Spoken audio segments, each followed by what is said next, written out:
kiddies. It's your old pal, John Kassir, the voice of the Crypt Keeper, and you're listening to Video Store Clerks Podcast.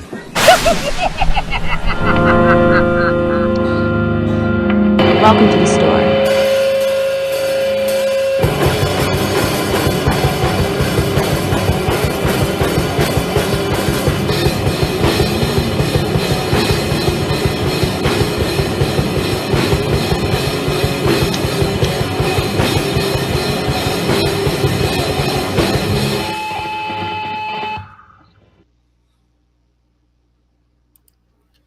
Hello, Internet.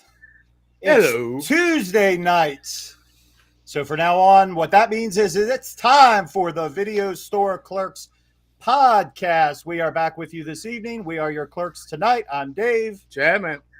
Mike. Chuck. And tonight, among other fun activities we have, we will do a deep dive into Scream 6. This has been 2 months coming. I don't know. Been a minute. Yeah, it's been a minute, but tonight we're going to go for it. Again, there are spoilers ahead, but I think it's been long enough now that everyone's probably seen this movie. I've seen it 3 times. In my opinion, has not changed. But we'll get into it tonight. We will also give our predictions for Scream 7, as well as our random clip of the week.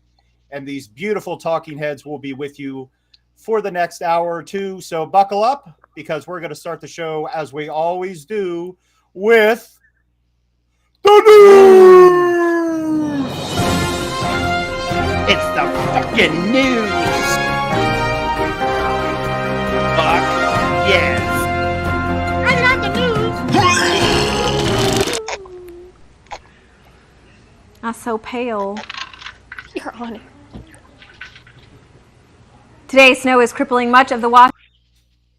Oh, gosh. That's Nicely done. Nicely done. Well, we will I'm liking all start. these. Oh, go ahead. I was going to say, I really like all these new additions.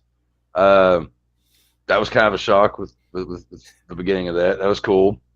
Yeah, good job, guys. Good job on putting this shit together. I like this. Anyway, Thank back you. to We're the getting news. it together. We got shit to bitch about. Yeah, we've come a long way in a short amount of time. But we will start with some good news. Today, June the 6th, is Robert Englund's birthday. We were celebrating the horror icon, the living legend himself, the one and only Mr. Freddy Krueger. Sorry, Jackie, but there's only one Freddy Krueger. There's There only probably one always Freddy will Krueger. be. So that's exciting. And also today, Screambox TV has released a new Robert Englund documentary that we talked about a few weeks ago. So make sure you check that out and shoot him a tweet. Wish him a happy birthday. I did. And now on the flip side of things, here soon, the new Indiana Jones will be released in theaters. And our concerns that we've had since it started casting is that it's going to be another Disney bait and switch. And it's looking more and more like it sure enough is going to be another Disney bait and switch. Interesting. How do you all feel about the new Indiana Jones movie, though? I'm not excited. After the last one, That's what I was thinking. like, dude, like my childhood went down the drain. I'll just keep with the first 3, but I will probably see this one too, just because I wasn't a Star Wars kid. I was an Indiana Jones kid, so I've heard bad things yeah. About me or about Indiana Jones.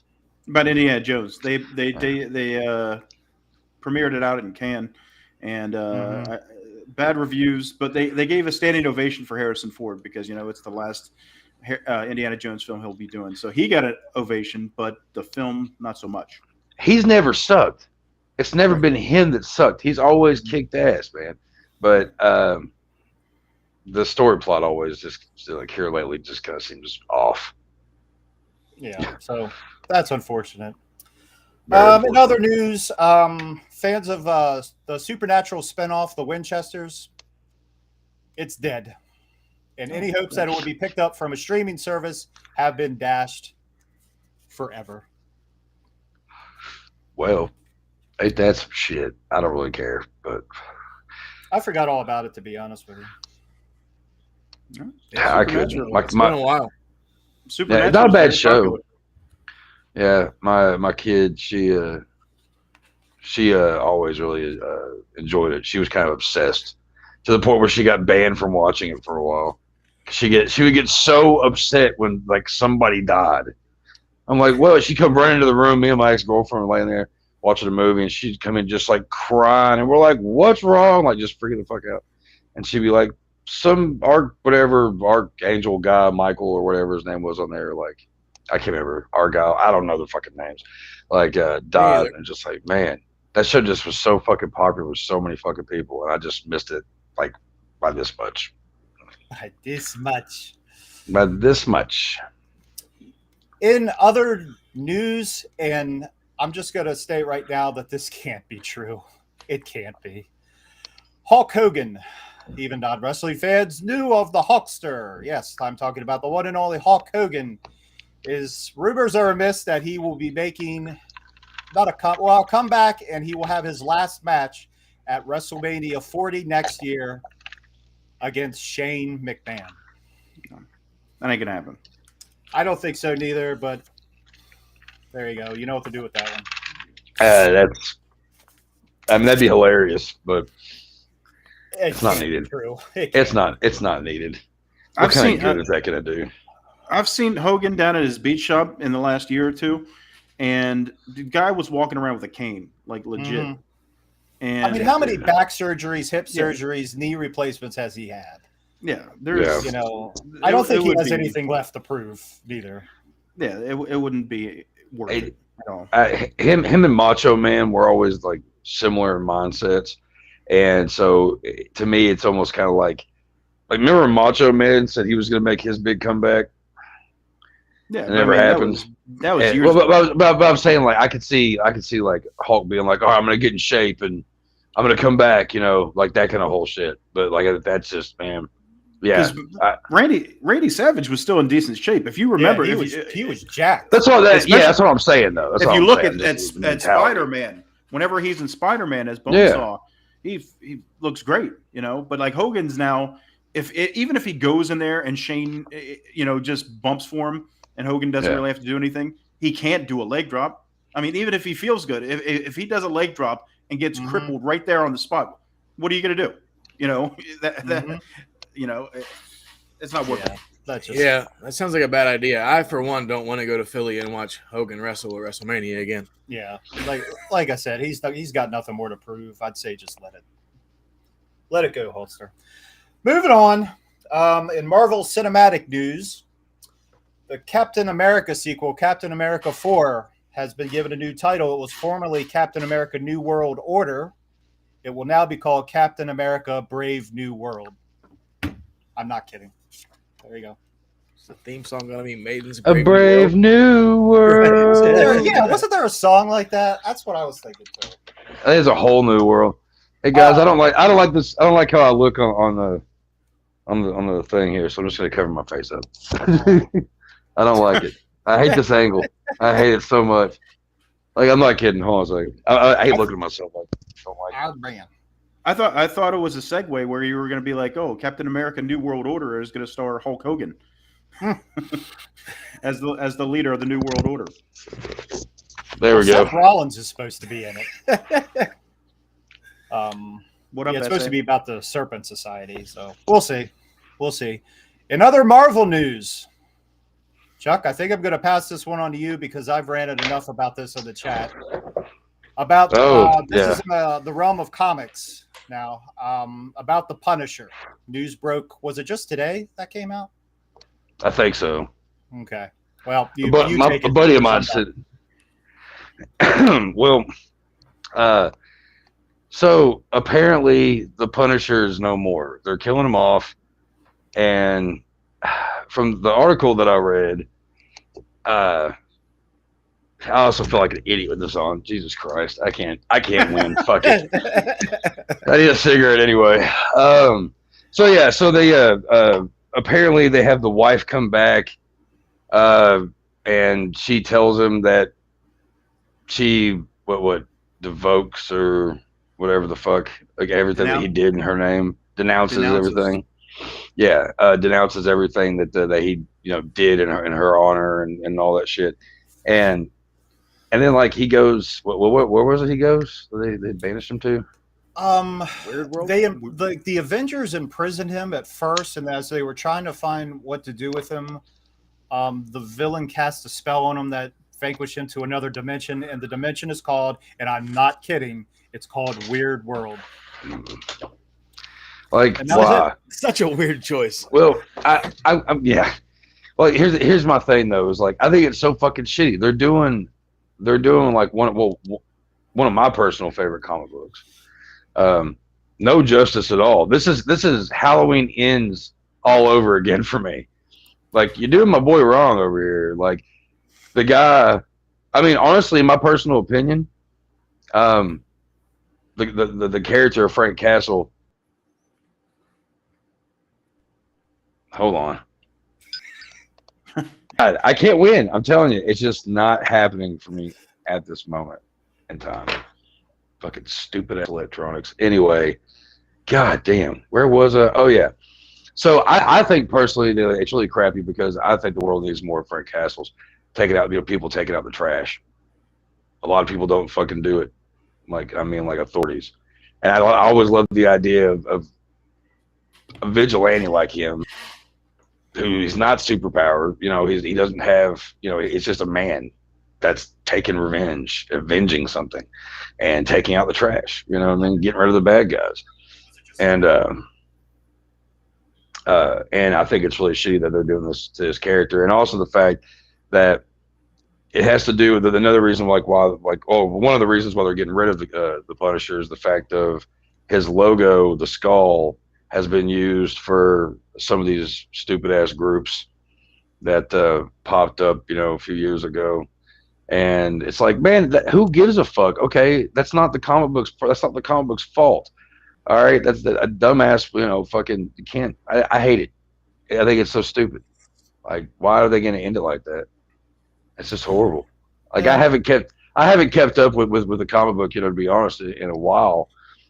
But man, that just pisses me off. Come on now. No, I don't think they're going to kill him off. I think it's just a temporary thing to kind of set up a storyline. They said something like they're changing his logo, like he's got a different. Well, they already, they changed the logo a while back. Yeah, they changed it to skull. I just found that out. And everything like that. But there's, I guess, from the comic, I haven't read it all, but I guess he kind of went soft and let somebody live, like some kid that he was supposed to kill, like the hand. I can't remember the hand group, whatever, hand, foot, mouth disease. Wanted him to kill some kid, and he didn't. And so he's getting banished because of it or some shit. I don't know, but apparently his wife's pregnant, and they're saying that the next generation of Punisher is going to come with his son. So we'll see. Yeah, and you never know. And these freaking Marvel in the multiverse or whatever the hell you got going on, nobody's ever really dead anymore. So it sounds like they already. It sounds like they already killed him. I mean, well, it did make national news. They let the assholes fucking win, and they gave him a different logo, and now like he's not Punisher anymore. Like he's something different, and I don't know. It just sounds like he's already dead. Rest in peace, Punisher. You were great until this generation fucked it all up. Anyway, we'll wait and see what happens. He'll be back. But I do remember that in the early '90s, it made national news that they were also killing off Superman, and here we are. So anyway, he'll be back. Yeah, but it was for different reasons, though. You know what I mean? Like, I don't know. And moving now on to our main course for the evening. We are talking about Scream 6. Now, I'll start by Scream sucks. Yeah. We will start by saying that the Rotten Tomatoes score is 76% with an audience score of 91%. I've seen this movie 3 times, and I think I picked it apart more the more and more I watched it. It started out great, man. I think that was my favorite intro of all the Scream movies. Yeah, it was a good one. They always had that little kill at the beginning. Yeah, they came out strong. Yeah. And they had me till the 3rd act, and then it all fell apart. And I still think one of two things happened. Either one, the writers pussed out and didn't want to kill anybody off, or two, the studio told them, hey, we don't want you killing off these characters because we want them back for the sequel. That's just what I mean, there's some good kills in this movie, though. I think there's only one kill, though, isn't there? It was just that chick's girlfriend. I think the only chick that died was the chick going across the fucking ladder. Yeah. What's her face's girlfriend? That was the last kill, right? Other than the killers. Well, somebody got a knife to the eye, or whatever the fuck, or whatever it was to the eye. No, I mean like the killer kills. Yeah, other than the killers. Yeah. Oh. I mean, like Ghostface only killed one person technically. Well, they kill Gail's boyfriend? Okay, But they kill a few people in it. That's off scene. Mm-hmm. But Yeah, still, like there's some good, there's good moments in it though. I think it's probably the bloodiest. I think. I just wanted to see more people die, like by the hands of Ghostface, though, because he kills fucking the Flash kid from Spider-Man in the beginning. Yeah. And then he kills Gail's boyfriend, and then the chick on the ladder. I think that was it. Well, Because the one dude gets stabbed like 15 times, and he's alive. Yeah. Yeah. There was definitely issues with this movie, but they even give a plot before we get really too into it. Sure. The two surviving, the sisters from Part 5 moved to New York to start a new life. I'm sorry, I don't remember the character's name, but Jenna Ortega is going to college. And she's trying to just move on with her life, whereas her sister is just overprotective. I mean, rightfully so, but kind of they're handling it in totally different ways. And I believe it was a year has passed between 5 and 6. Yeah. And the New York setting I thought really worked. I thought that was great. I thought they did well being in New York. I like the convenience store scene. I think was cool. The subway scene was cool. They were really good at building up tension, especially in the subway scene. But again, just the ending, it all just fell apart for me personally.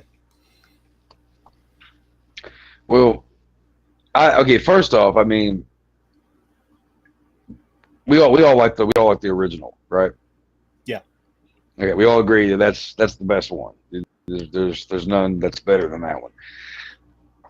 2, in my personal opinion, it sucked, but it wasn't nearly as bad as 3, which I think blew goat balls.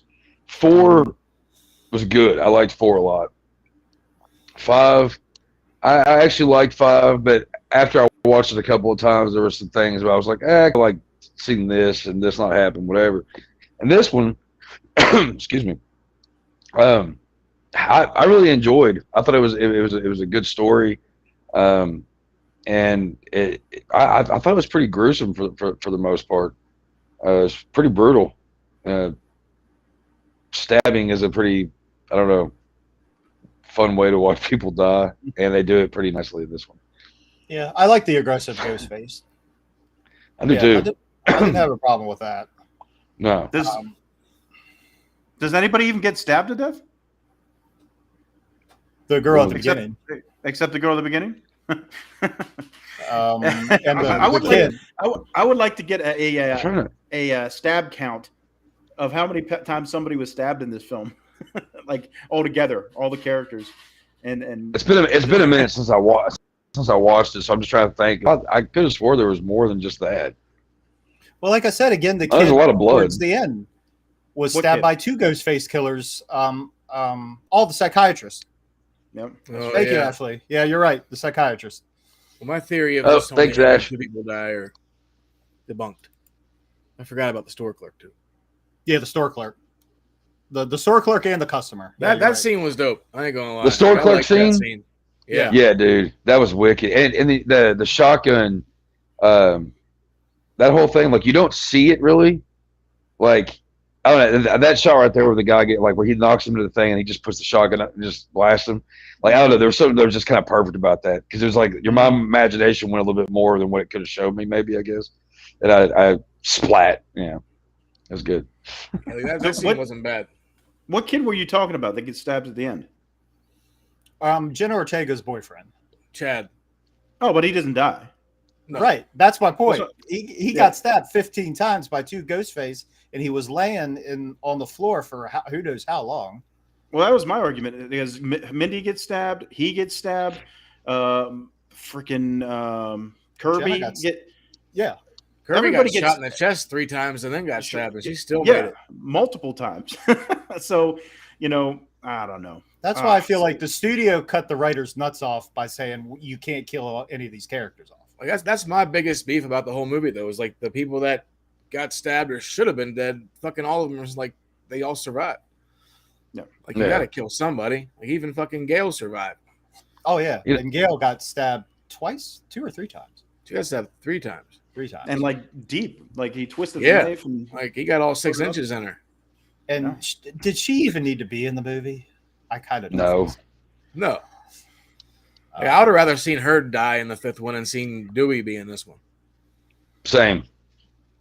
I kind of expected going into this that she was going to die. I think they decided, I don't know what they for whatever reason they wanted to keep people around in this one, and it's just I don't know why it doesn't do anything. And not to jump ahead too much, but I think they kept Gail alive for Scream 7 because she's going to act as a bridge between the new characters and Sydney. If they get Sydney, that's not a guarantee. Right. Yep. Well, that's a lot. And if they bring Matthew Lillard back, if they decide to go some weird route. Yeah, if you're going to do that, you might as well get him back too. We'll get to that later, I'm sure. But like I said, not to jump ahead, I was just thinking about that as we were talking about Gail. Well, now we're talking about Gail. We'll knock this out of the way. I was thinking that Gail sucked in this one. I hate the fact that she reverted back to her old news reporter shitty ways. Yeah.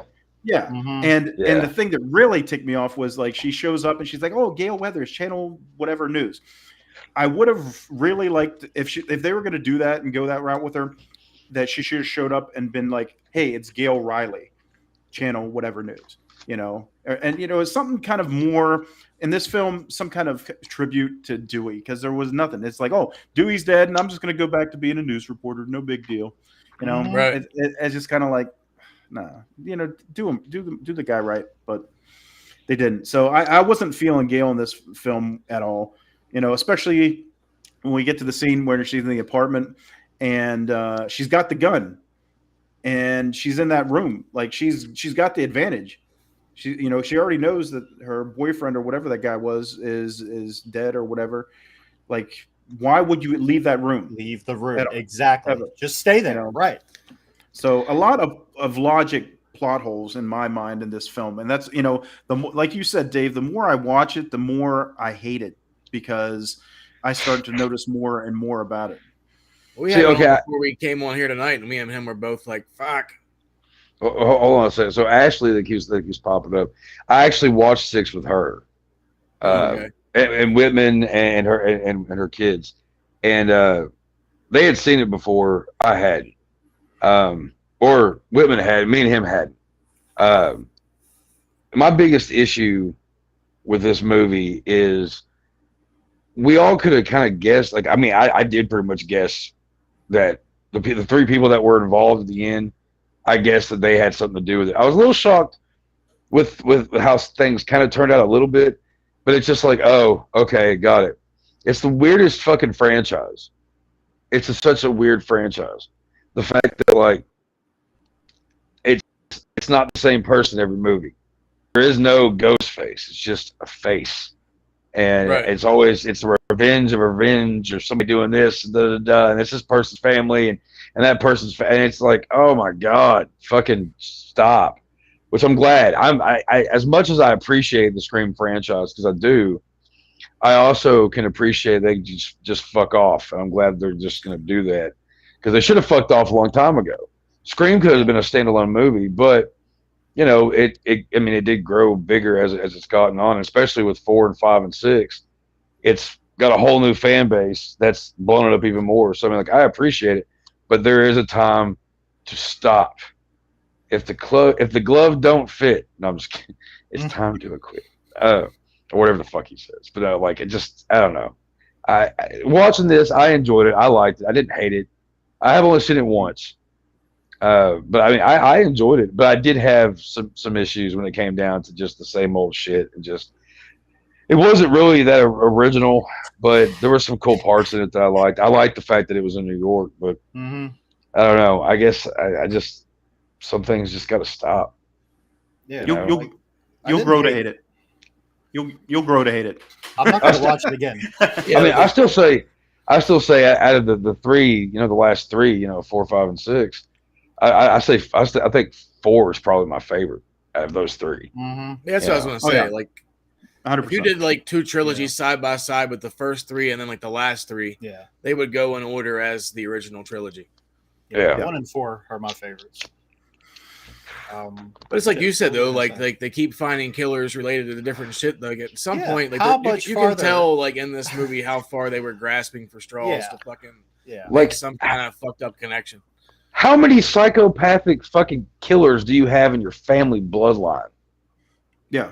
Like what kind of fucking coincidence is that oh, you're a killer too. Oh, and you're just breeding killers. But it's not really a cult, but it's kind of a cult, but not like an official cult. It's just like that's the thing that I've always been kind of bugged about it, and it really does it with this one. The fact that they do that, it just doesn't make sense. Like I don't buy that there is like all these fucking like crazy asses that go about things this way. It's a weird domino effect. This movie franchise has gone. And that was my biggest thing. I actually really enjoyed it until the last like 15, 20 minutes of the movie. And then I was starting to be like, is it the third act that we're all talking about? Yeah. Okay. Yeah. Then yeah. Okay. Then we're all agreeing here.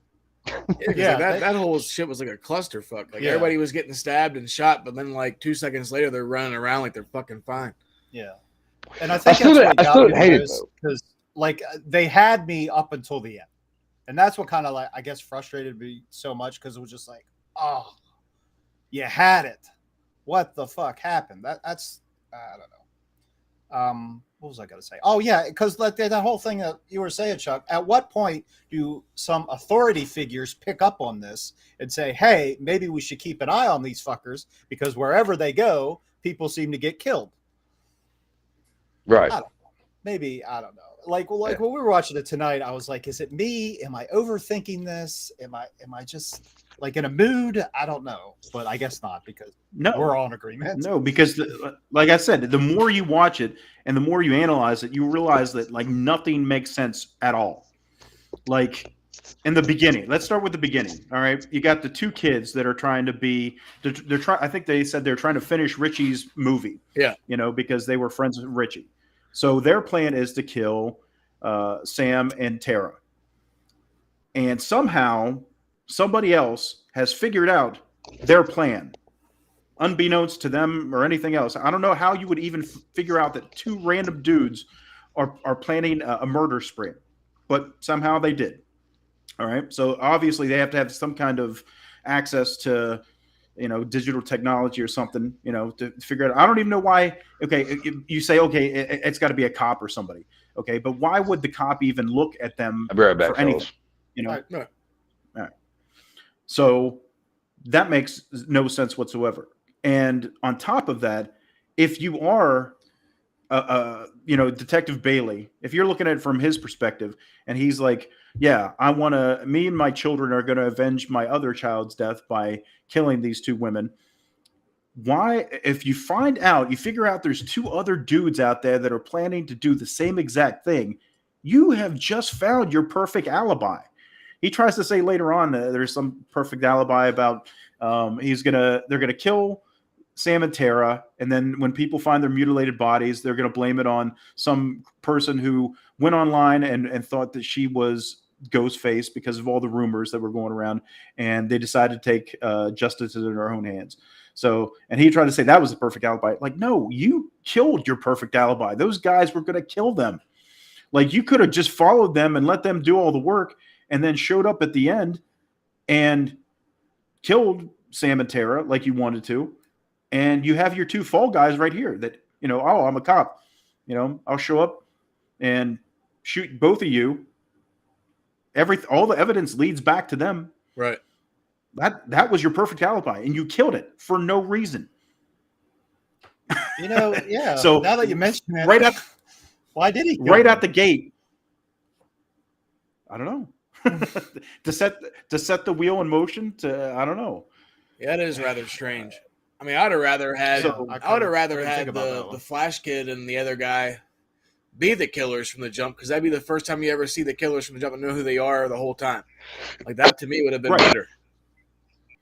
Yeah, if they would have done that, if they would have let those guys live and we knew that they were the killers, but then the twist at the end was that the real killers are the family that were using these guys to get the revenge, right? That would have made more sense. Right. That might have been a little bit more palatable. But I when I went back and watched it, because like the first viewing, obviously this is a murder mystery franchise, with horror elements, and that's what has made it stick around so long, is because people like mystery, and it doesn't matter. The killer can change every single film, and people are going to still want to see it because they want to solve the mystery. So the whole time you're watching your first viewing, you're trying to figure it out. You're not really paying attention to all the details. And in this one, they kind of, make it a little bit more juicy or a little bit more brutal. So we're watching it and we're like, oh, this is great. We love the brutality. So we kind of let all the other bullshit slide because, one, we're trying to figure out the mystery, and two, we're enjoying the brutality. So, but like I said, once you go back and start watching it more and more and analyzing it, you're like, this has no logic whatsoever. Because, and like Chuck said, okay, your last son from the last film was a murderer. So now the father, the brother, and the sister are all murderers. That's a huge stretch, to get 4 people on board with just killing. Especially if one's a cop and probably been a freaking good cop until that point. Yeah. And that's another thing. Oh my God, this film's going to drive me bonkers. Okay. So the dad and the brother and sister, what they had to assume new identities and go to school with these people. Like the amount of planning that went into this, far exceeds anything that even makes sense at the end, because the whole end, it's just a clusterfuck. Yeah. So it's like they assume new identities to go to this college with these people. And I don't know if he was a cop in New York before all of this. There was no backstory except she said that her dad transferred to New York whenever she got accepted to school there. So the only one that really changed the last name really was the brother. Okay. So he transferred to New York, and how does Samantha has no clue what Richie's family looked like. That's what she was dating him for. She was dating him. Okay, for one, she's dating him for a while in the last film, and she has no idea what his family looks like or anything like that. Okay, maybe sometimes I've dated chicks and I have no idea what their family looks like. It's whatever. That's fine. But Gail Weathers has dived into all this. She in this film, they even say that she's done the detective work to figure out where these guys' freaking warehouse was. The lair. So, and she wrote a book about Richie and the killings, and she has no clue what Richie's family looks like. Right. And this is almost verbatim from Scream 2. They're taking the same elements where the family is coming back for revenge. So it's like, why that's another whole plot issue of nobody knows that the family even exists, and they're assuming new identities, and they're moving to New York. Like, this seems very overcomplicated for just showing up and killing somebody. You know what I mean? Especially when you have 2 people to do the work for you. Right. Yeah, you got 3 people, and you can't even kill these 2 people. Like, and why are you trying to make a game out of it? Like, oh, we're gonna leave masks behind, and it's gonna be from all the film. Like, and how did they try to justify it by saying he's a cop and he can get access to all this evidence, but how is somebody not going to pick up on the fact that somebody has every piece of evidence from every film that's ever taken place, and I guarantee the majority of that stuff isn't going to even be in evidence. Like the TV that killed Stu Macher allegedly. Yeah. Why are they going to have a giant TV set just chilling in evidence? You're going to have like maybe the knives, maybe the masks, stuff like that. But they have a whole warehouse full of stuff from all the other films. Wardrobe. Nostalgia. Yeah. Which, makes no sense. Yeah, they had a wardrobe like it was Batman's cave. Right. Yeah, for real. Like, what the fuck is this shit? Like, I don't buy this. Like, I thought the whole museum thing was just fucking stupid. Then they had what's his face's whole outfit, fucking Jamie Kennedy's whole outfit. Yeah. Like, what the fuck? What are you charging admission before you kill people? Like, what's right?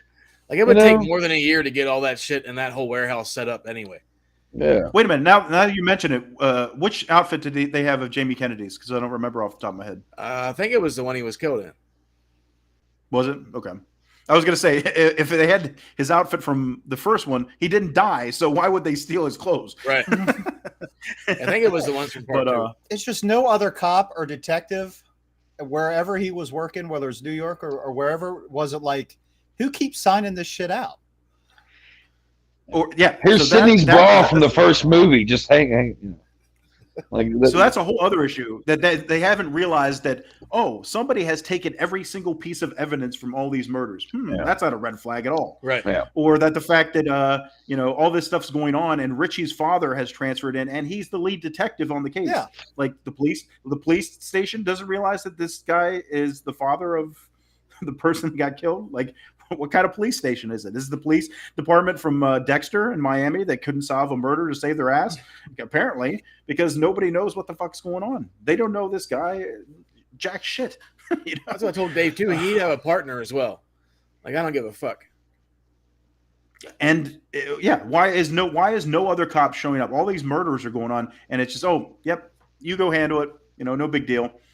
Like, this is like national news. A film franchise, Stab, has been based around this. Why would there not be more cops? More, because if you pay attention to real life, if there's like some kind of big ordeal going down, every cop in town shows up because they want to be part of it. You know what I mean? True. It's like if there's some kind of chase, like up in Boston. I was just watching that documentary about the Boston Marathon bombers, how like every single cop in Boston showed up on that neighborhood, because they're trying to catch this guy. Why is that not the case? Because Ghostface is loose in New York City, and we're just going to let this one lone detective figure it out. Oh, wait. Nope. Here's the random fucking FBI agent that shows up from Georgia. Hey, what's up, guys? And I don't have a partner either. I'm just here to, I've been monitoring her action. Like, everybody's being monitored, and nobody knows what the fuck's going on.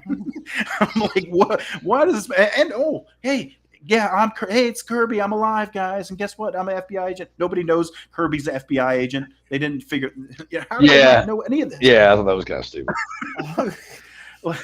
Actually, the more you talk, I'm telling you, go back and watch it two more times. You're gonna hate this fucking thing. That's what I'm saying. If you sit down and break it down, you're gonna be like, this fucking thing. I don't think I could hate it. I don't know. It's a movie I think hate. You could.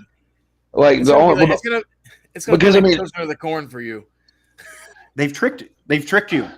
But like, no, I don't know. I don't know, because to me, it's like, I like movies and franchises that are stupid, that I know don't make any sense. Like, I'm a Jason Goes to Hell fan.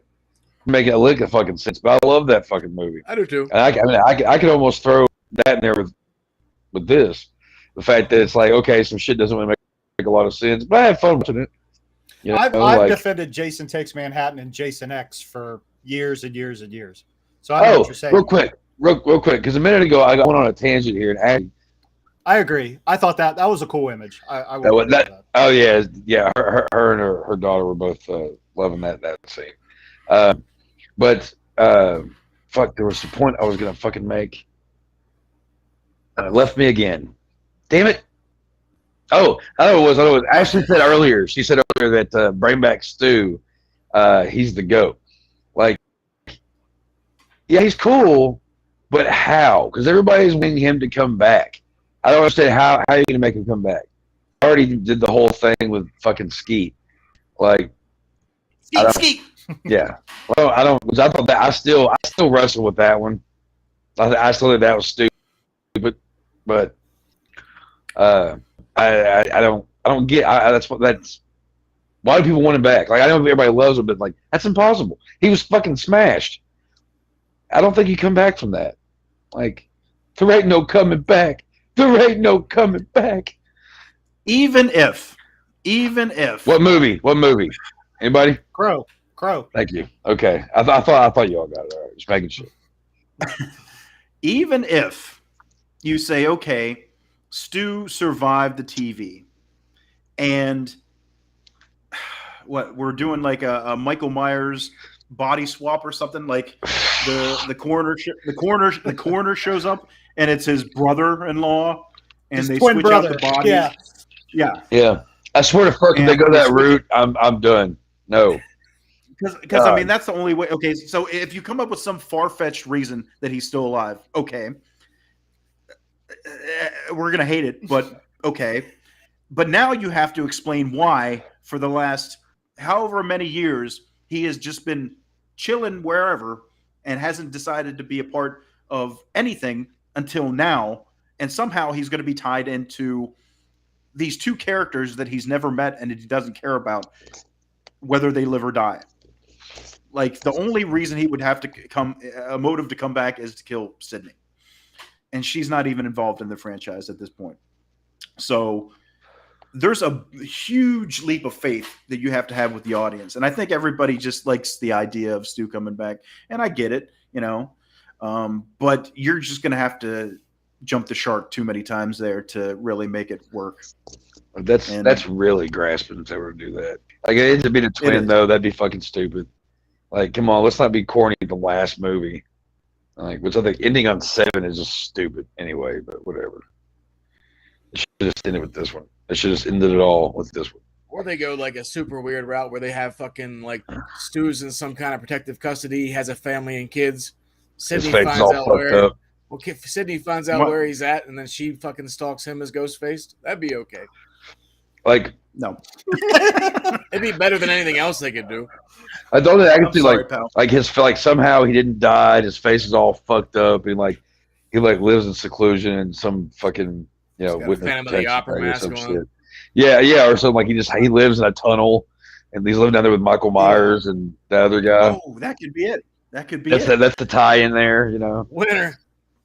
He's in the tunnel. He's in the sewer, and then Samantha, goes down there and she sees him and he grabs a hold of her and they have this moment and she looks into his eyes and then she's like, hey, now I'm reunited with my father's best friend that killed. Let's go on a killing spree together. Then he hops on the back of the motorcycle.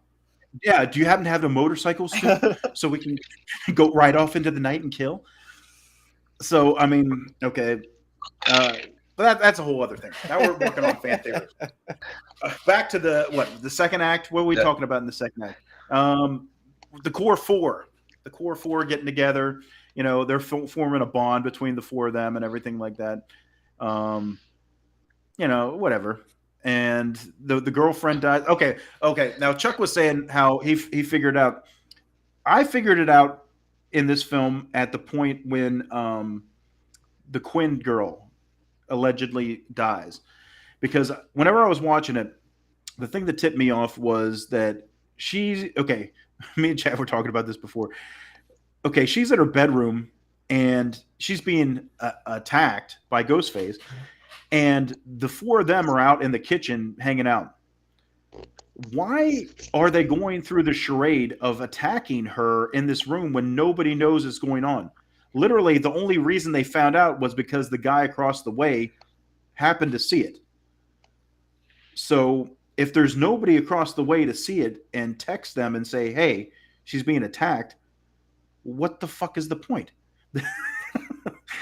Like, what is going on here? And then, okay, so then they throw the body out and she's just, you assume she's dead. And that was the thing that tipped me off. I was like, that's weird that we didn't see her actually get stabbed or anything like that.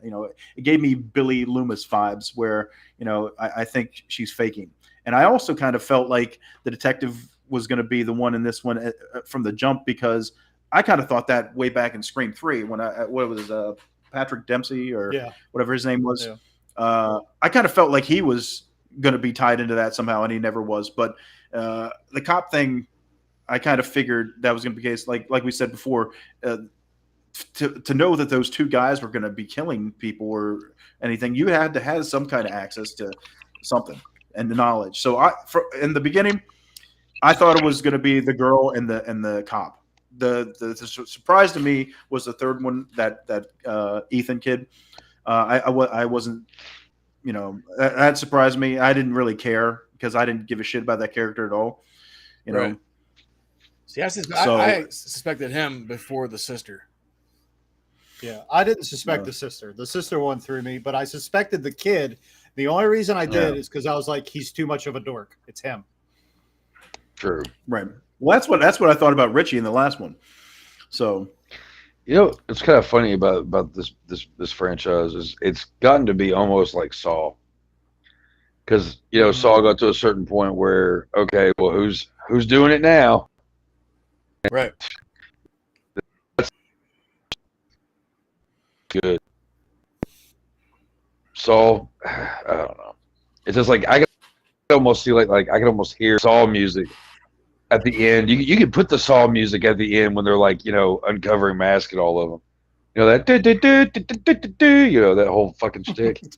It worked. It's the same fucking thing, Yeah. Which I love that theme and all, but like I don't know, it just gets ridiculous after a while, and it's like okay, the whole mystery thing. Yes, that's the biggest reason why everybody goes for it. But after a while, it's like with Saw, it's just everybody wants to see like die and how they do it. Kind of loses the substance of the story after a while, Yeah, like I think, like the redhead, I think was the whole point was just to try to throw the audience. I think that's the only reason that whole thing happened. And that was the thing that tipped me off, honestly. Like I was like, that's weird that they did that way, and that was my and then going back and watching it, I was like, wait a minute. So in real life, they have killed Quinn off. But in kayfabe, she's really alive. And now the whole world, like, okay, not only has your daughter assumed a new identity or whatever the hell she did to, when she moved to this college, but now you faked her death. Their plan was to kill these people and get away with it. What was the girl like? Oh yeah, I'm just, my life is fucked, but at least they're dead. Like, where were you going to go? There was like no follow through. There was no forethought into like, maybe that's what the thought was. I don't like it. Yeah, I said it. I'm doesn't sorry. Make any sense. It doesn't. None of it does. Like you could have just had her attacked real bad and sent to the hospital. You didn't have to kill her off or pretend to kill her off, because now it's like, okay, you get away with it, but now you have to assume another identity, I guess. I don't know. Doesn't a coroner have to show up? Don't they have to take pictures and do this and do that? So how did all that work? Well, his explanation was a cutscene.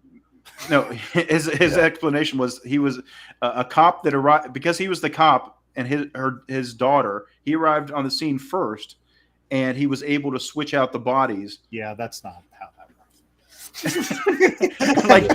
like okay, they're at the top of a New York apartment building. So he dragged a fake body up these flights of New York steps and replaced his daughter. Well, I guess she could have just got up and left, but if they're bringing another body in to replace it, nobody notices that at all. It's literally a crime scene that just happened. It's being taped off and everything. How there's too much going on here to unpack. I'm like, what's going on?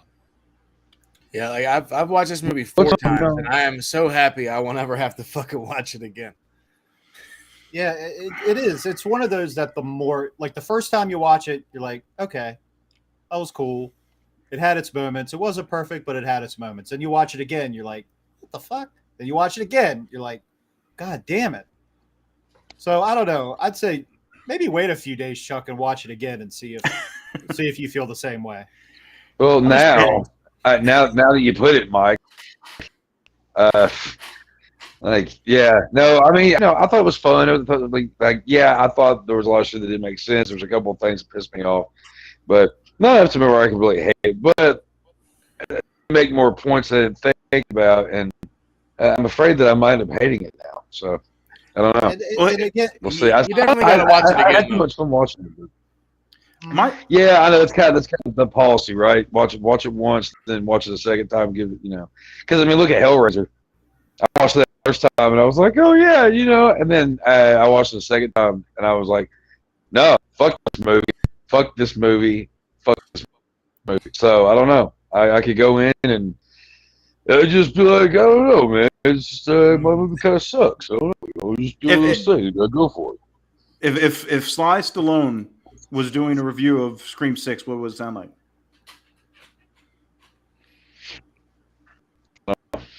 No, come on. We haven't had a Sly impression for a while. Yeah, but I'm not really told what to say. All right, well, moving on. Sorry. Okay. Yeah. Called me out. For me, for me, I'm a big logic guy when it comes to these type of films because, like you mentioned before, Jason Goes to Hell. These other types of films, I don't go into them expecting masterful stories. I'm expecting the fucking killer that I've had for several other films that is going to do a bunch of cool kills and he's going to somehow allegedly die at the end. I know what I'm getting into when I go into those films, so I'm not expecting any kind of fucking masterful work there. But these films, like I said, they're murder mysteries, so logic is a key element to them. It's like if you went and watched Knives Out and none of it made sense, you're just like, whatever. The thing is, they're taking a movie like Knives Out or Clue, and they're adding the horror element, and that's the thing that we enjoy. So we focus on that. So it's like we see the kills, and it's this one, there's brutal kills. I'll give it that, but you forget the logic. As you're going through, like I said before, you're trying to solve the crime, and you're enjoying the eye candy of the murder. So you're not really dissecting it as much. But like I said, for me, I'm a big logic guy. So whenever I look into this stuff and I look at motive and I look at everything like that, if it doesn't add up to me, then the whole story doesn't hold water, and it loses me. I've been burying it this whole time. I'll give credit to a few things. Like Dave said, the New York setting I enjoyed. It's a different pace from Woodsboro. The grocery store scene, I thought it was cool seeing Ghostface in a different light. We always see him with the knife and everything. Seeing him with a shotgun, he looked like a badass. He did, and he was handling business. So I didn't have a problem with that. I was like, this is very different, and it looks cool. The opening scene, like David mentioned, it was a good opening scene because it's like, okay, we're killing off this teacher, professor, whatever she was, no big deal. But we got that reveal of the killer right at the gate. So I'm watching it and I'm like, where are they going with this? This is interesting. So it kind of, it gave me that sense of, they might be, they might surprise me, and they didn't. But they started to. So there was certainly certain points in that film that were good. The tension on the train was good. Like I said, the New York setting was a pleasant atmosphere. But the logic and the motive, the third act just falls apart. And that really buries it. It's a hard movie to write. We're on part 6. And like I said, on top of everything else, did the studio tell them, hey, you can't kill any of these characters off? Well, fuck. So we're going to have to make these all new characters. We're going to have to shoehorn them into the story just to have a kill. Yeah. So that's... You can usually tell when that's going to happen. But, I mean, like I said earlier, you could do the same exact film, but if you just take the two guys in the beginning and don't kill them and use them as the alibi, in the end, it makes more sense. And you still have the twist at the end where it's the family getting revenge, but they're using these two other guys who were trying to finish Richie's work. So that would have made a lot more sense to me. But, I think I might have figured out what might make 7, what might make everybody happy with 7. People want Matthew Lillard back. I got you. Okay. Spice up the franchise just a little bit on the last movie. I'm gonna need them to bring in Scooby-Doo. Scooby-Doo and the gang are gonna come in. Because the movies kind of almost had that feeling. you know, they've kind of definitely grown to have that Scooby Doo kind of feel, you know, and I could see it. Like give us the fucking animated movie of that shit. Just give us an off movie, you know, Scooby Doo versus a Ghostface. In fact, they should just turn it into a Scooby Doo movie where Matthew Lillard shows up with a dog and like they're in the mystery machine and everything like that. Like if you're gonna jump the shark, Scoob, jump all the way, baby. Hire us. Somebody hire us. Who's the killer? We got you. Janitor Bailey. Oh no. Can you just imagine a CGI dog going, "Ruh-roh, Sydney"? That'd be great.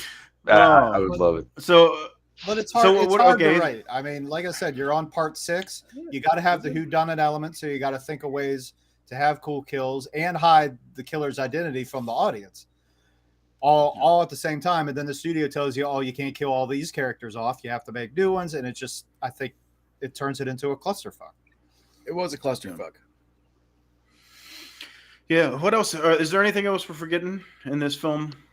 I'm trying to forget the film, but yeah. No, like Ashley said earlier, the double knife clean. She's talking about the part where they both show up and stab Chad multiple times, and then once they're done, they both do that looked cool. The wipe across the knife, which is I think that was a Stu move. Yeah, from the first film. Yeah. So I don't. Ashley pointed that out to me, if I remember correctly. And that's another thing that I never understood with this franchise. Is like, if you watch the Stab films and they're recreating the story and everything like that, like whenever she's watching Jamie Kennedy, the guy that's playing Jamie Kennedy's character on the TV in the last film, and she's, you know, it's like recreating that whole scene where he's on the couch and he's like, "Oh, look behind you, Jamie," you know, because he's watching Halloween. And he's like, "Look behind you," and all this stuff. And I'm like, how did anybody even know that occurred? You know, let alone knew the words verbatim, you know. True. I mean, there's just so many different things that happened, you know, because it's like, okay, I mean, I guess, what was his name? Jamie Kennedy's character. Shit, I forget. I don't know. It's unforgettable. I mean, I guess I guess he could have told him that he, like, oh yeah, what the fuck was his name? I was. We just said it. Holy shit! God damn it! Now we're fucking idiots. Everything we say goes out the window, folks. Sorry for wasting your time. We don't know what we're talking about. Have you guys even watched Scream before? But anyway, Richie. God damn it, Richie. Huh? Richie? No, Jamie Kennedy. Yeah, Richie, right? No. Oh. Richie was in the last one. Raise the sunglasses, Dave. That was that Macaulay Randy. Culkin movie. Randy. I knew it was started with an R. Started with an R. Wrong name. But I mean, even if because he survives, I mean, I guess he could tell him. But I mean, oh well, how are you gonna remember everything that happened? Thank you. And there, you know, there's just too many weird things. Like, I don't know, whatever. Too many gaps. Too many fucking weird things. But like I said, you know, the logic, the motive, fucking dumb. Yeah, fucking that third act is just a pile of shit. Like it's the goddamn. I was thinking about this earlier. It's the goddamn Dr. Evil complex where in Austin Powers, when he's sitting there and Scott is like, "Hey, just give me a gun, I'll shoot him, bang, dead," you know. But no, he wants to put him in an easily escapable situation or whatever. How many times do they let these people get away? How many? I was saying it's earlier. Like there's a lot of hoops you have to jump through in order for all this to work out. And like, you know. Well, the biggest shit scene is whenever the fucking what's her name Sam comes charging at the fucking cop guy. He's sitting there holding a gun. He's got a gun. He does nothing. Yeah, she like tackles him, then he shoots the gun, and then he falls through the fucking thing. She's like 8 feet away. Yeah. And then he shot Kirby. Okay, so in the scene where so Sam has the Ghostface voice changer and everything like that, and she calls him at the end, and she's like fucking with him. And he goes to where all the mannequins are, and he starts shooting the mannequins. He shoots them perfectly in the head. bullseye every time, but somehow he managed to not shoot Kirby and kill her. Right. He managed to not shoot either one of the girls and kill them. Then at one point they're just stuck in that fucking little in that theater or whatever, dangling from the fucking rafters, and he could have shot both of them perfectly fine right there. Yeah, where is he? Right. He's just down there hanging out, standing there with the gun, watching his kids play with him. But then they fucked it all up. Like, Dad, give me the gun. Bang, they're dead. Right. That's what I keep thinking of. And it's like they just let them live and get away so easily so many times, and it just makes no sense. I was going back and watching the fifth one a little bit too, and I was watching the beginning of that, and I was like, wait a minute, this all starts with Samantha getting like a text and a phone call from that one guy saying that her sister Tara had been attacked. And they'd have been estranged for years. What if Sam just was like, "Oh, well, I don't give a shit," and just ignored it? Then Richie and Amber's whole plan just goes to hell. Like, there's so many things that have to fall into place for this to work out. And on top of that, if you're committing all these crimes, there's so much evidence left behind. Like, even if they get away with it, how does somebody not come along and piece this all together and say, "Wait a minute, this isn't what happened"? So, I mean, it's just so far-fetched to me. I don't know. Fuck it. I'm overanalyzing this way too much, but I've watched this too many times, and it's pissed me off. I thought there was a couple of moments where you were going to have your inner Alex Jones come out. This movie's making me fucking angry. I can't stand it anymore. It's all the politics that's going on. It's driving me insane. Yeah, it is. Yeah, it's a piece of shit. Flip the background. Oh, should we? Okay, so Scream 7. Yeah, let's get into our predictions for Scream 7. This is supposedly going to be the last one, and then after 7, they are going to reboot it. That sounds like a terrible idea. Are you serious? That is the word on the street. Oh, the word on the street is wrong. All right. What are your predictions for Scream 7? There you go. That it can't be worse than this one. Dude, I don't know. I don't know if they're going to cut Nev Campbell a check or not. I guess we'll have to wait and see. I wouldn't mind seeing her. I think they will. If they do it, if Sydney was to come back, I hope they kill her. I wanted her to die before she decided she didn't want to take a pay cut or whatever the fuck happened. I wanted her to die in the beginning, credits. I wanted her. I think Amy Lee style. I mean, that'd be the only way to end it, right? Because that's where it started. Yeah, and then she dies and everybody's safe. It's like, oh, we should have did this a long time ago. Yeah, right. But who knows at this point? Let it just kill everybody, kill them all. I would just think that Billy's daughter, or whatever, becomes the killer, and Samantha and Sydney. Tara. It comes down to Samantha and Sydney. No. They're almost going to turn into a multiverse. Not a multiverse, but having everybody in it, have Stu in it, Nev Campbell come back. Nobody's dead from the originals. Yeah, they're gonna get a Roseanne ending. It's all gonna be a dream. It's all gonna be a dream, and it's actually you're gonna have somebody that looks like Wes Craven just sitting there with his back turned typing. That's what it's gonna be. Everybody's gonna walk in. It's like, oh, this is what would have happened.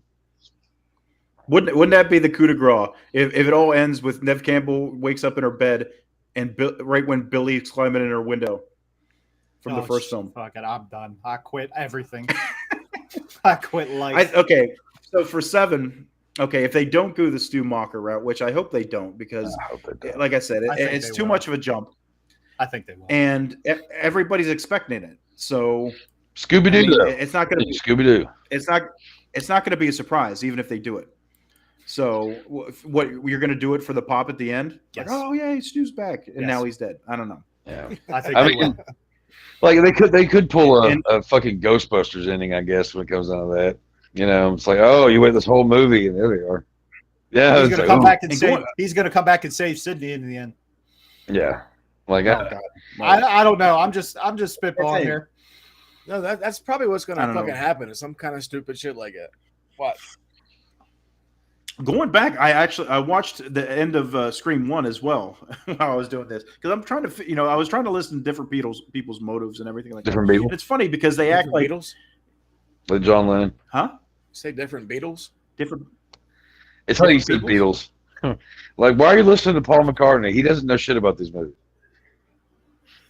I was listening to the Beatles. No, I was listening to all the characters' motives and stuff like that, and I was like, wait a minute, Billy was like the only one that actually had a real legitimate motive. Like, you fucked up my life. Your mom fucked up my life, so I killed her and I'm killing you. And it's funny because in that moment, Stu doesn't realize that was the motive. He just thought that they were imitating movies. And you see that look on his face, like he's kind of shocked. Like, I going back and watching that, I feel like the only reason Stu was involved was because I feel like Stu was in love with Billy secretly. Yes. And I know that sounds silly, but if you go back and watch that, like he's like, whenever, Billy's right in Sydney's face with the knife, Stu's like right, like almost like on his ear, like, yeah, it was fun and all this stuff. Like he's very close, like uncomfortably close. And I feel like he actually loves Billy. It sounds goofy, but I think you got this. I think Stu was in love with Billy, and that's why he went along with it. The killings in the beginning. And I think Billy was motivated by getting revenge. So that's my theory as far as the first one. But I mean, they actually had legitimate motives. Oh, Jess. Well, at least Billy did. What up, Jess? What up? Howdy. So, yeah, I hope they don't go the Stu Macher route. If they don't, I like Dave was saying, I think they've been building it towards where Sam is going to be the killer, which I don't know if I like it or not because it harks back to Scream 4, where what's her face? Oh shit! Now I can't remember her name from the goddamn American Horror Stories. Oh yeah, Julie Roberts. What the hell's her name? Emma Roberts.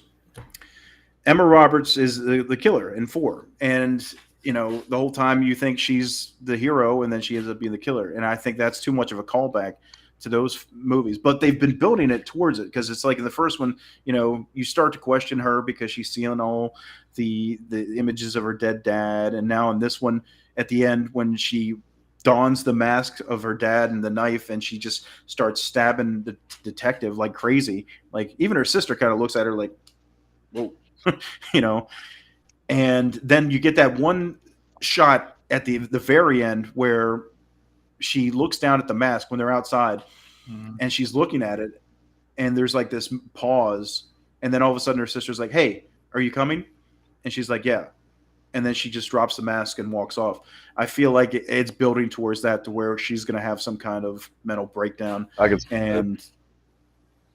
think that's going to be the thing. I don't think the Stu Macher. I think Stu Macher's the red herring already that everybody wants, and they're going to use it, and to make everybody think, oh, Stu's coming back, but he's not. It's Samantha, and that's the twist, and she's probably going to kill off Sydney. I kind of like in this one, I expected Gail to die, but yeah, me too. In the next one, I'm kind of expecting Sydney to die. I didn't get the Gail death, which, whatever. Keep her around for what? More bullshit, more money. I don't know. Just keep around legacy characters. I was hoping they killed her. Me too. Yeah, because I mean, like we talked about before, what is left for her? Now that Dewey's gone, there's nothing left for that character. I think she's just there as a bridge between Samantha and Sydney. I think that's the only reason. But they just shouldn't have had her in the 6th one. I don't. There was just no point to that. They should have killed her. If they could have, they should have killed her. But there really was no point. What have been? This is just a dumb thing I noticed. But at the end, where she looks at the mask and her sister's like, "Are you coming?" And she's like, "Yeah." And she drops the mask and starts to walk away. That would have been great if one of the cops there was been like, "Hey, I'm going to ticket you for littering. like, why are you just throwing a mask in the street? Like throw in a trash can. You fucking isn't that evidence? Yeah, that's what I was going to say. It's definitely evidence. On top of that, it's evidence, and it's evidence from the first for murders, so it's got collectible value as well. Right. It's like I don't know. Yeah, there's Gail Weathers does need to sign off. Yes. Gail Riley, give Dewey his goddamn credit, you sons of bitches. Yeah, I would have rather not you, Ashley, the right than Gail. Yeah, they should have did that the other way, but that's just my opinion. And there's rumors online that I guess one of the beefs that people were having in part 5 was the killer was too big that killed Dewey. They're like, how did Amber do that? Because she was not that size. Mm-hmm. That's what I always said too. And there was another one in this one, in the scene with Gail and the boyfriend. They were saying that the killer was too big. So now there's conspiracy theories that Stu has been here all along and he's been helping these people along with these murders. No. And he's actually the one that kills Dewey, and he's the one that was in Gail's apartment. Because if anything, he's trying to get revenge and kill the legacy characters of Dewey, Gail, and Sydney. There you go. And then at the end, fucking I don't know, magic happens. Fucking Jigsaw shows up. Yeah, there we go. Is there a release date for 7 yet? Time to play a game. I don't think so. Okay. I don't think so. Well, actually, if it comes out in 2025, wouldn't that? Because didn't the first one come out in 95? I think so. Yeah. Maybe that's what they're trying to do. I don't know. Hire us. So yeah, hire us. Scream 7. My prediction: pain.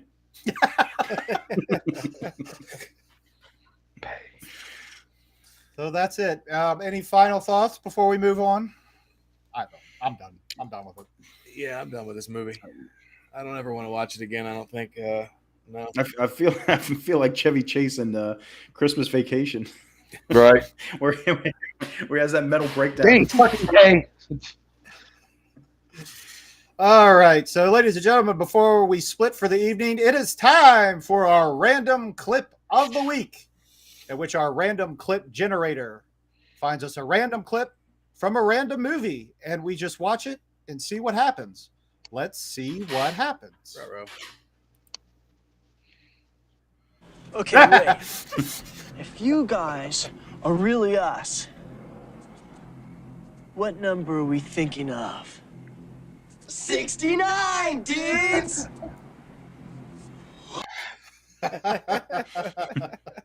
That's it, right there. We just solved it. Fucking. It's Stewie from the future.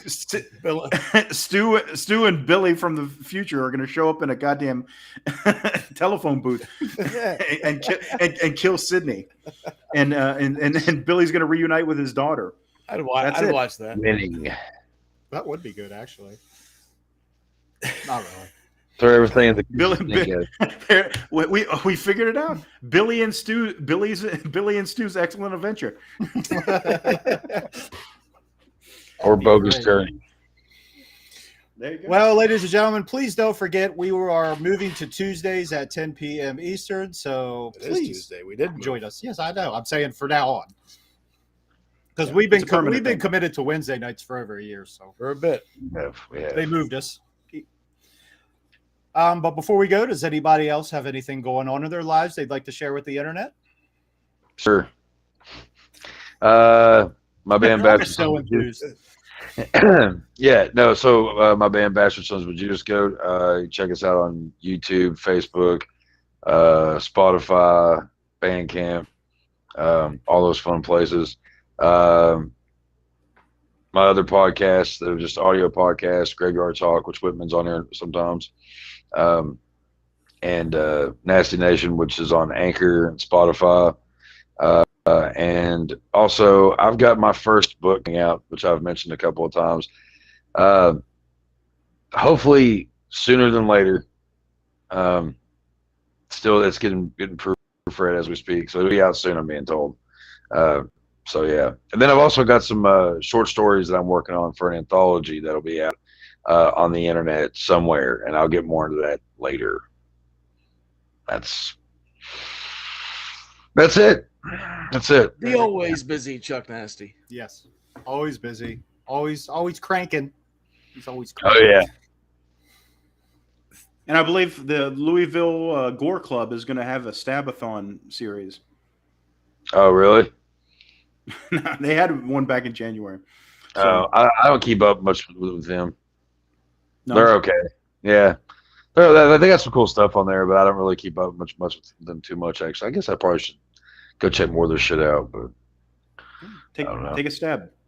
Take a stab at it, right? Yeah. Killer. Yes, and all the links for Chuck Nasty for the band Bastard Sons of a Judas Goat are in the description, and links for Mike's Leasure Trading Company are also in the description. And even though Whitman couldn't be with us tonight, make sure you give him a follow on Facebook at Whitman Photography. Good stuff. He's been busy as well. We wish him the best. We're sorry he couldn't be here with us tonight, but we hope to catch him in the very near future. He's welcome in the store anytime. We love you, Whitman. Dave. Yes. Say photography. Photography. I can't leave me alone. You know what I mean? This is like the second or third time that I've caught it where it sounds like you're saying photography. I know. Photography. That sounds it sounds like a guy that just specifically film or photographs furries or something like that. I do photography. Photography. I do photography. Photography. Throw me a freaking bone here. And that's it for us. We are your Video Store Clerks. This is the Video Store Clerks Podcast. It is. We'll see you next week for episode 69. And there's only one episode. 69. It will be the Trey Parker Matt Stone Classic Orgasmo. Coming at you. The clip of the week. We should have had that for next week. Because what number? It's not up to me. It's not up what to number? me. What number are you? Generator. What number are you thinking? 69. 69, dude. Whoa. Yeah. We love you guys. Until next week. Next time. Happy birthday, Robert England. We love you.